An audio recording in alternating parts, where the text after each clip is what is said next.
সকাল বিকালের নাস্তাতে যদি চটজলদি লোভনীয় কিছু বানাতে ইচ্ছে করে কিংবা স্কুল অফিসের টিফিনে তাড়াহুড়োতে এবং হাতে সময় কম ঝটপট কিছু লোভনীয় এবং স্বাস্থ্যকর নাস্তা বানাতে ইচ্ছে করে, তাহলে বন্ধুরা অবশ্যই এই রেসিপিটি একবার বানিয়ে দেখুন।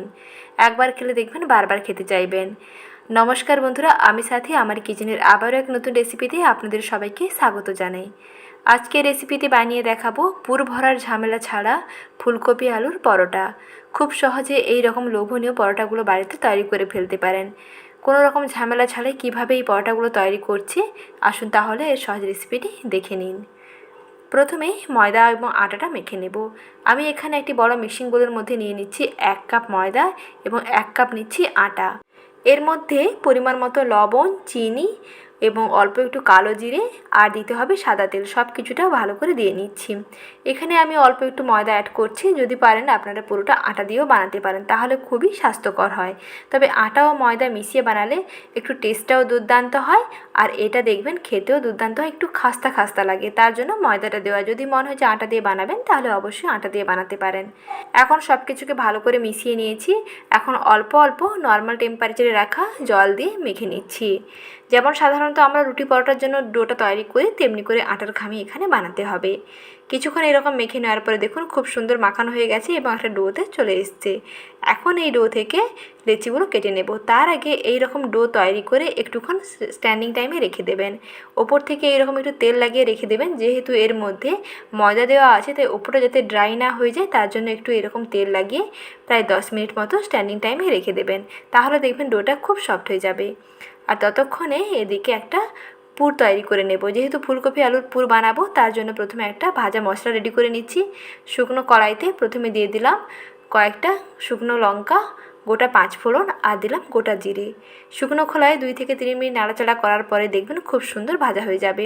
তারপরে এটাকে ঠান্ডা করে নিয়ে এইরকম আধা ভাঙা করে গুঁড়ো করে নিয়েছি। এই স্পেশাল মশলাটা দিয়ে আলু ও ফুলকপির পুরটা বানালে টেস্টি হবে ভীষণ।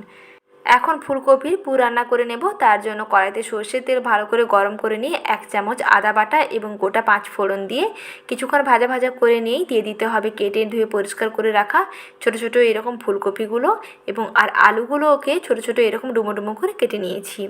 অল্প একটু নাড়াচাড়া করে নিয়েই তারপরে দিয়ে দিতে হবে স্বাদ মতো লবণ, অল্প একটু হলুদ গুঁড়ো।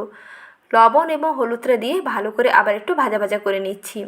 একটুখানি সময় নিয়ে মোটামুটি 1 থেকে 1.5 মিনিট সময় নিয়ে একটু নাড়াচাড়া করে নিলেই দেখবেন লবণটা দেওয়ার পরে ফুলকপিগুলো অনেকটা নরম হয়ে আসবে। তারপরে এর মধ্যে শুকনো লাল লঙ্কার গুঁড়ো এবং কুচনো কাঁচা লঙ্কা দিয়ে দিলাম। যখন এই পর্যায়ে চলে আসবে তখন দিয়ে দিতে হবে অল্প একটু জল, আর এই জল দেওয়ার কারণে এর মধ্যে দেখবেন খুব সুন্দর আলুগুলো নরম হয়ে যাবে। মিনিট 2-3 সময় নিয়ে একটু ঢাকা দিয়েছিলাম। ঢাকনাটা খুলে আবার দিয়ে দিলাম স্বাদ মতন চিনি, আর যে স্পেশাল মশলাটা রেডি করে নিয়েছিলাম সেখান থেকে 2 চামচ স্পেশাল মশলা দিয়ে দিলাম, অর্থাৎ শুকনো খোলায় ভেজে নেওয়া শুকনো লঙ্কা, 5 ফোড়ন এবং জিরেকে গুঁড়ো করে নিয়েছি সেই মশলাটা দিয়ে দিলাম, আর দিলাম সবশেষে কুচনো ধনে পাতা এবং দিয়েছি গরম মশলা। এখন দেখুন আলুটা খুব সুন্দর সেদ্ধ হয়ে গেছে, একটু এইরকম ম্যাশ করে নিচ্ছি। প্রায় 2 থেকে 3 মিনিট নাড়াচাড়া করার পরে দেখুন খুব সুন্দর আলু এবং ফুলকপির পুর রেডি হয়ে গেছে। এখন নাস্তাগুলোকে তৈরি করে নেব, আর সেদিকে পুরটাকে নামিয়ে একটুখানির জন্য ঠান্ডা করে নিচ্ছি। এখন একটু শুকনো আটা ছড়িয়ে নিয়ে একটু রুটির মতন তৈরি করে নিচ্ছি, আর সেই ডো থেকে লেচিটা কাটতে হবে। সাধারণত আমরা যেমন রুটি বা পরোটা তৈরি করি যেমন ডোটা হয়, তার থেকে একটু ছোটো মাপের করে কাটলেই বেশি ভালো হয়। একটু ছোটো মাপের করে রুটি তৈরি করে নিচ্ছি। রুটিটা একেবারে পুরুও নয় আবার একেবারে পাতলাও নয়, মাঝামাঝি দেখুন একটা রুটি তৈরি করে নিয়েছি। এখন এর এক সাইডে দিতে হবে এরকম আলু ও ফুলকপির পুর, আর এই রকম আলু ও ফুলকপির পুর তৈরি করে আপনারা সিঙ্গাড়াও বানাতে পারেন। সিঙ্গাড়া বানাতে হলে ঠিক একইভাবেই পুরটা তৈরি করতে হয়। এই টেস্টি টেস্টি আলু ফুলকপির পুর দিয়ে আপনারা সিঙ্গাড়াটা বানিয়ে দেখুন, খেতে কিন্তু দুর্দান্ত লাগে। দেখুন পরোটা একেবারে রেডি। লেচির মধ্যে পুর না ভরে এই রকম এক সাইডে পুরটা দিয়ে এরকম চেপে দেবেন, খুব সুন্দর দেখবেন আটকে যাবে। পরোটা রেডি হয়ে গেছে। এখন তেলে ভেজে নেব, তার জন্য বেশি তেলেরও প্রয়োজন নেই। মোটামুটি কড়াইতে অল্প করে তেল ভালো করে গরম করে নিয়ে নাস্তাগুলোকে তেলের উপর দিয়ে দিচ্ছি। যখন একটা সাইড একটু হালকা হয়ে আসবে তখন অপর সাইডটাকে উল্টে দেব।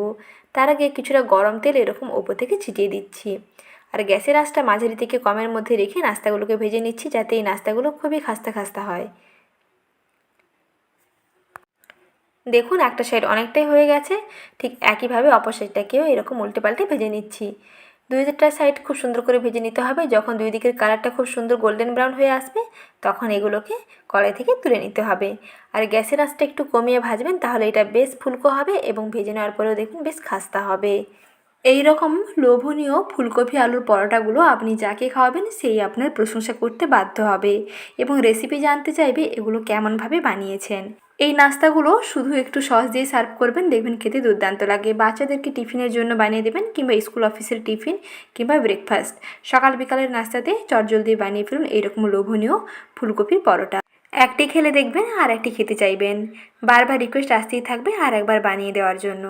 এই রকম সহজ এবং লোভনীয় রেসিপিগুলো সময় মতন পেতে চ্যানেলটিকে প্লিজ সাবস্ক্রাইব করে রাখবেন।